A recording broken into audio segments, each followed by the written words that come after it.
எல்லா புகழும் இறைவனுக்கே. நான் ஜாஸ்மின். இன்னைக்கு நாம பார்க்க போறது நல்லதும் கெட்டதும் நிறைந்துள்ள இந்த உலகத்துல நாம் அறிவாளிகளாக வாழ்வது எப்படி என்பதை பற்றி ஒரு குட்டி பதிவு. பிடித்திருப்பின் பகிர்ந்து கொள்ளுங்கள். இந்த உலகத்துல எங்க பார்த்தாலும் கெட்டது தான் நிறையா இருக்குன்னு சொல்லிட்டு நம்மளாம் சலிச்சு போகிற தருணங்கள் நிறையா இருக்கு.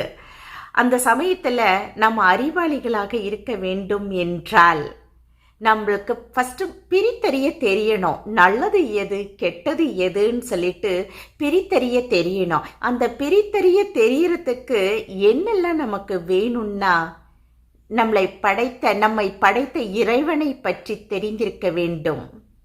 அவன் எப்படிப்பட்டவன் என்பதை அறிந்திருக்க வேண்டும். நம்மளுடைய நன்றி யாருக்கு போய் சேரணும் என்பதை அறிந்திருக்க வேண்டும். அதே போல நாம் யாரிடம் மன்னிப்பு அடுத்தடுத்து கேட்டுக்கொண்டே இருக்க வேண்டும் என்பதையும் அறிந்திருக்க வேண்டும்.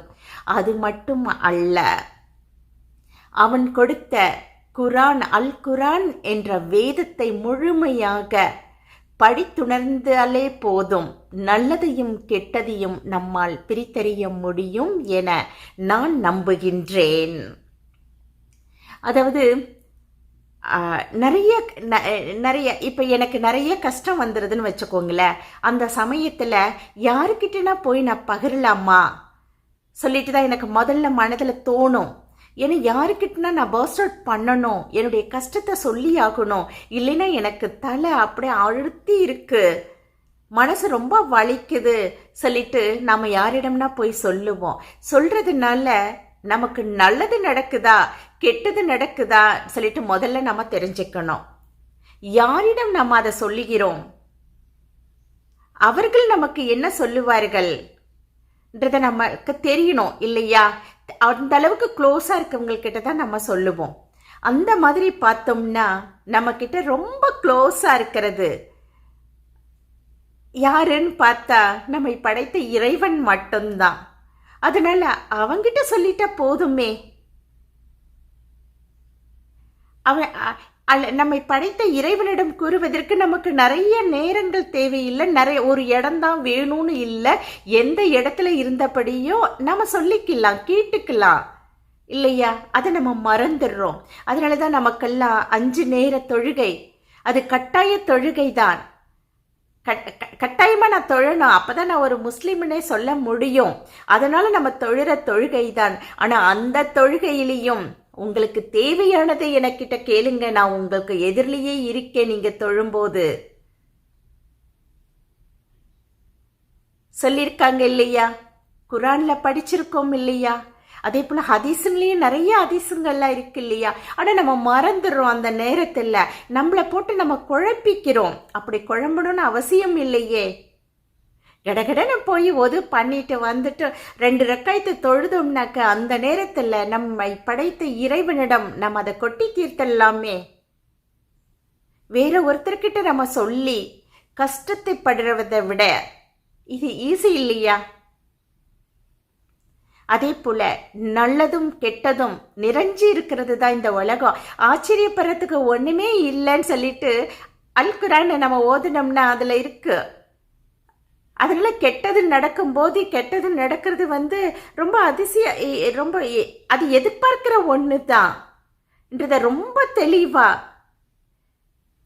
குரான்ல நம்மளுக்கு சொல்லப்பட்டிருக்க. அந்த நேரத்திலையும் நாம் அறிவாளிகளாக இருந்தால் அபயம் நம்மை படைத்த இறைவனிடம் தேடுங்கள். கண்டிப்பாக அதிலிருந்து நம்ம விலகி விடுவோம், கெட்டவைகளிலிருந்து விலகி விடுவோம் சொல்லிட்டு அல்லாஹ் சாட்சி கூறியிருக்கின்றான்.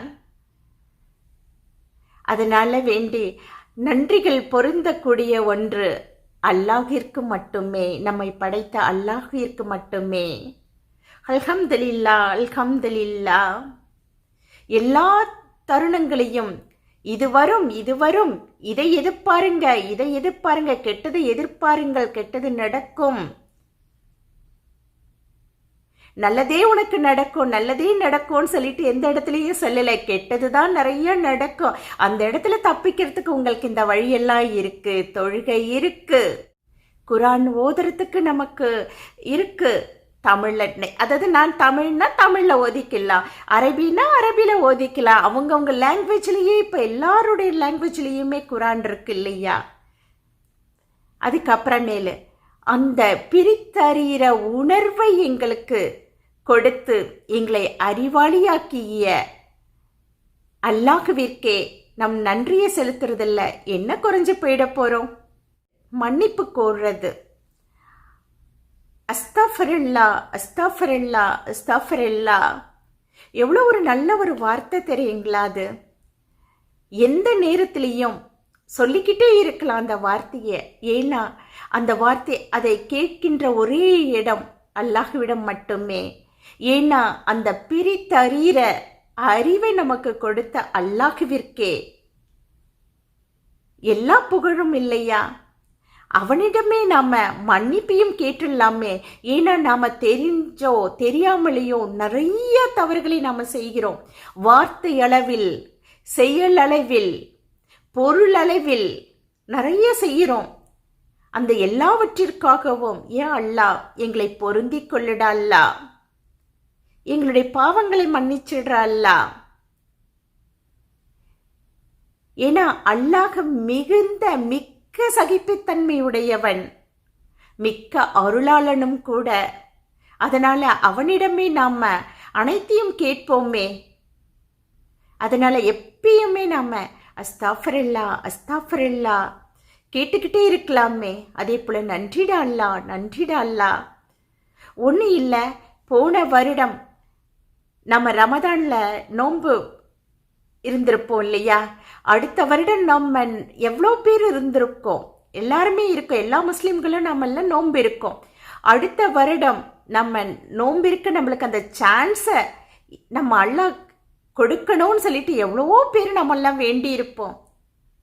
அடுத்த ரமதான் இன்னும் 2 நாள்ல நம்மளுக்கு ரமதான் வருது. இந்த ரமதானை கொடுக்கின்ற அல்லாஹ்விற்கே எல்லா புகழும் சொல்லிட்டு அவனுக்கு நன்றி கூறுவதிலும் அவனுடைய பாவ மன்னிப்பை கேட்பதிலும் அதிக நேரத்தை செலவழிக்க வேண்டும் என நான் நினைக்கின்றேன். அதே போல நிறைய கஷ்டங்கள் வந்துருச்சு. அந்த சமயத்துல ஏன் அல்லாஹ் எனக்கு இவ்வளோ சோதனைகளை கொடுக்கிற? அது சோதனை இல்லையே, அது கெட்டது இல்லை, மற்றவர்களால செய்யப்படுகிற கெட்டது தானே. அந்த கெட்டதிலிருந்து என்னை விலக்கி விட அல்லாஹ் சொல்லி கேட்கலாமே. அதை விட்டுட்டு ஏன் அல்லாஹ் எனக்கு இப்படி கொடுத்துட்ட சொல்லிட்டு ஏன் அந்த பழியை நாம எடுத்த உடனே நம்மை படைத்தவன் மேல கொடுக்கிறோம், படைத்தவன் மேல போடுறோம்? அது தவறு இல்லையா? அதனால எப்பெல்லாம் நமக்கு தோடுதோ அஸ்தஃபிருல்லா அஸ்தஃபிருல்லா அஸ்தஃபிருல்லா, எத்தனையோ தருணங்கள்ல நம்மளை அறியாம நம்ம சொல்லியிருப்போம் இந்த வார்த்தையை. ஏன்ல இந்த எனக்கு இவ்வளோ கஷ்டத்தை கொடுக்குற, ஏன்ல இந்த கஷ்டத்தை கொடுத்த, நான் இதை செஞ்சேன் அதை செஞ்சேன், ஆனால் ஏன்ல எனக்கு இவ்வளோ கொடுத்த சொல்லிட்டு அல்லாஹ் மேல நம்ம அறியாம நம்ம போடுற பழிகளை, வார்த்தை அளவில் நம்ம போடுற பழிய தீர்க்கணும்னா அல்லாஹ் கிட்ட அஸ்தஃபிருல்லா யா அல்லாஹ் யா ரப்பி அஸ்தஃபிருல்லா அஸ்தஃபிருல்லா அஸ்தஃபிருல்லா கேட்டுக்கிட்டே இருக்கணும் இல்லையா? நம்மளுடைய உயிர் போற வரைக்கும் நம்ம கேட்டுக்கிட்டே இருக்கணும் இல்லையா? ஏன்னா நம்மை மன்னிக்கிறவன் அவன், மிக்க சகிப்புத்தன்மை கொண்டவன் அவன் மட்டுமே. ஏன் நம்மளுடைய கஷ்டத்தை போய் வேற ஒருத்தர்கிட்ட நம்ம சொல்லும் போது ஒரு நேரம் அவங்க சகிச்சுப்பாங்க, 2 நேரம் சகிச்சுப்பாங்க, 3வது நேரம் ஐயோ வந்துட்டாங்க நம்ம கிட்ட, மறுபடியும் அவங்களுடைய கஷ்டத்தை சொல்லன்னு சொல்லி யோசிப்பாங்க. அந்த சந்தர்ப்பங்களை தவிர்க்கவும் முற்படுவாங்க. ஆனா நம்ம அல்லாஹ் அப்படி இல்லை இல்லையா? அதனால எப்பொழுதுமே நன்றி கூறுவதிலும் அவனிடம் பாவ மன்னிப்பை கேட்பதிலும் தயக்கம் கூடாது இல்லையா நம்மளிடத்துல? அதனால இந்த ரமதான்ல முழுக்க முழுக்க அவனுக்கு நன்றி எந்த அளவுக்கு நம்ம நன்றி சொல்ல முடியுமோ அந்த அளவுக்கு நன்றி சொல்லிக்கிட்டே, எந்த அளவுக்கு நம்ம அஸ்தஃபிருல்லாஹ் மன்னிச்சிடலான்னு நம்மளால சொல்ல முடியுமோ அவ்வளவு கேட்க நம்ம தயங்காமல் கேட்க வேண்டும். அதே போல எனக்கு ஒரு கஷ்டம் வந்தப்ப ஒருத்தர்கிட்ட நான் சொல்லிக்கிட்டு இருந்தப்ப அவங்க கிட்ட நான் சொன்னேன். அப்ப அவங்க சொன்னாங்க, பொறுத்துக்குங்க சிஸ்டர், பொறுத்துங்க, அல்லாஹ் போதுமானவன் சொல்லி சொன்னாங்க. அப்போ எனக்கு ரொம்ப கஷ்டம். அந்த அந்த ஆதகம் ரொம்ப ஜாஸ்தியாகி அந்த நேரத்தில் நான் அவங்க கிட்ட ஒரு வார்த்தையை நான் யூஸ் பண்ணேன். என்ன சிஸ்டர், ஒரு பானைக்குள்ள தண்ணி இருந்தா அந்த தண்ணி அழும்பாம இருக்கணுங்கிறதுக்காக நல்ல குணங்களை எல்லாம் அந்த அல்லாஹ் நம்மளுக்கு குரான்ல சொன்ன குணங்களை எல்லாம் நம்ம சேர்த்துக்கணுன்றதுக்காக அதன்படி போய்கிட்டு இருக்க என்ன வலிக்கிற மாதிரி ஒரு பாறாங்கல்லு மாதிரி ஒரு கல்லை எடுத்து அதுக்குள்ள போடும்போது அந்த தண்ணி அழும்பதானே செய்யும் சொல்லிட்டு நான் கஷ்டப்பட்டேன். அப்பயும் அவங்க எனக்கு சொன்ன வார்த்தை, சிஸ்டர் கஷ்டப்படாதீங்க, பொறுத்துக்கோங்க, அல்லாஹ் போதுமானவன் சொல்லிட்டு சொன்னாங்க. அதுக்கப்புறமேலு படுத்து தூங்கிட்டேன். கொஞ்ச நேரம் கழிச்சு முழிச்சதுக்கு அப்புறமேலு தான் அந்த நினைப்பு வந்துச்சு.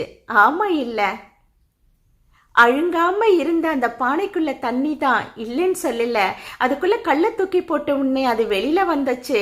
அந்த தண்ணி சாதாரண தண்ணி அல்ல. ஏன்னா அந்த ஒரு பொக்கிஷம் போல நம்மளுடைய எல்லா குமரல்களையும் எதுவா இருந்தாலும் பொறுத்துக்கிட்டு அந்த பொறுமையை அடக்கி வைத்திருந்த ஒரு பொக்கிஷம் மற்றவர்களுடைய கஷ்டத்தினால அந்த கல்லு உள்ளர போய் விழுந்தவனே அந்த பொறுமை வெளிப்பட்டுச்சு. ஆனா அந்த வெளிப்பட்ட பொறுமையையும் நம்ம கண்ணீராக அல்லாஹ்விடத்திலேயே கொட்டி அந்த இடத்துலயே நம்ம தீர்த்து விடலாமே.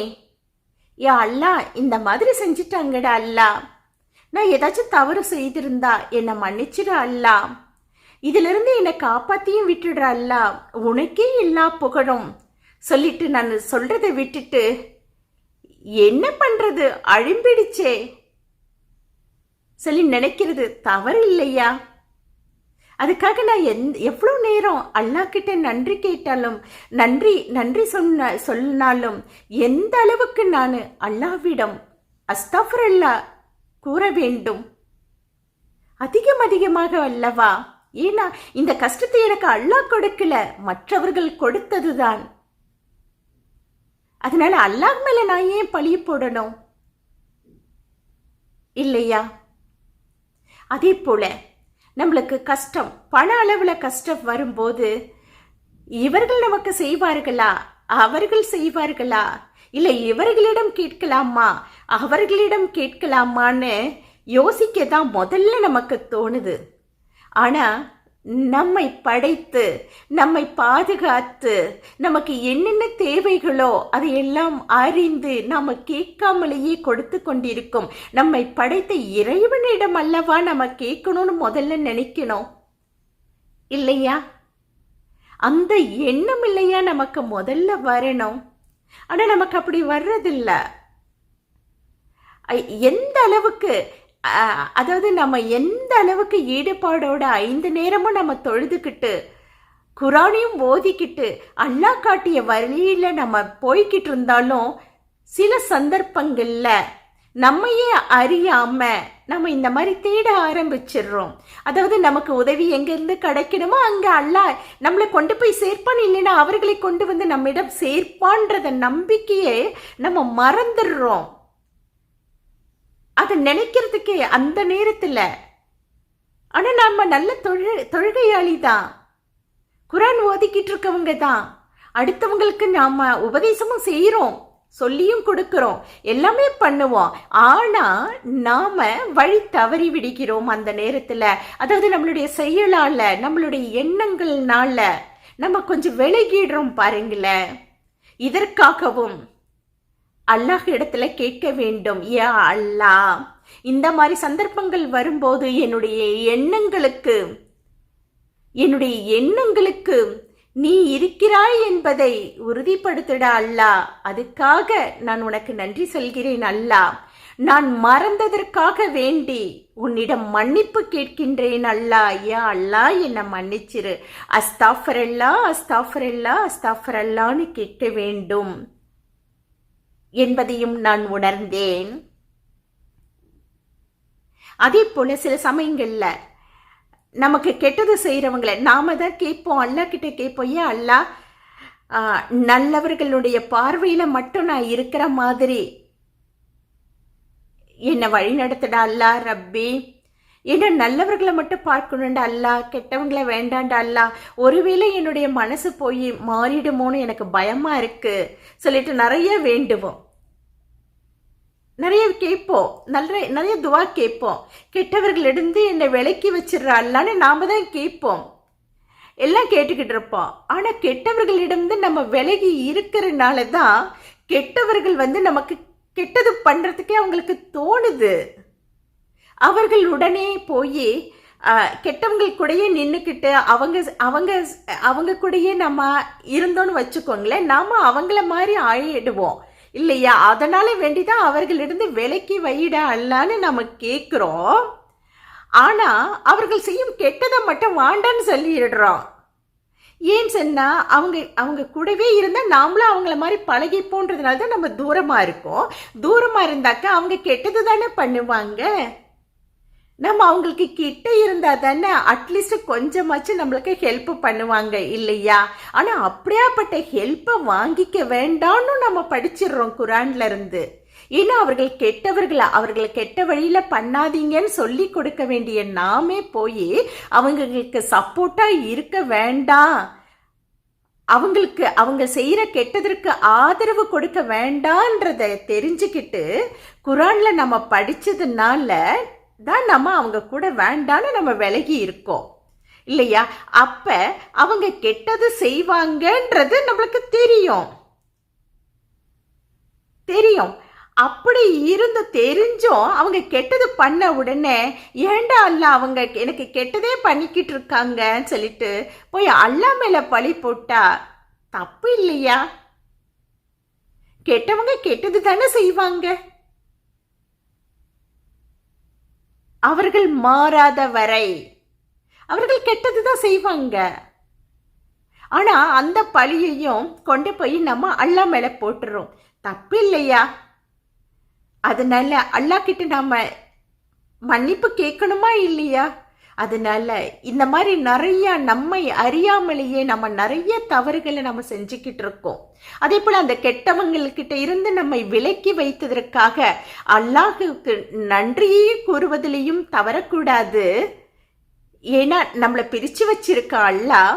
அதே போல நம்ம இந்த மாதிரி தப்பா அவர்கள் கெட்டது பண்ணோடனே அல்லாஹ் மேல பழி போட்டதற்காக வேண்டி அல்லாஹ் கிட்ட மன்னிப்பு கேட்பதற்கும் மறக்க கூடாது என நான் நினைக்கின்றேன்.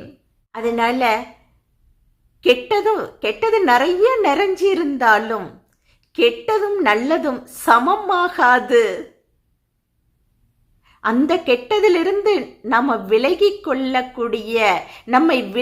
கொள்ளக்கூடிய அறிவாளிகளாக இருப்பதற்கு அல்லாஹ் கொடுத்த அல் குரானை ஓதுவதிலும் நன்றி கூறுவதிலும் மன்னிப்பை கேட்பதிலும் நாம் அதிகப்படுத்திக் கொள்ளலாம், நாம் மிகுந்த அறிவாளிகளாக ஆக்கிக் கொள்ளலாம் என நம்புகின்றேன்.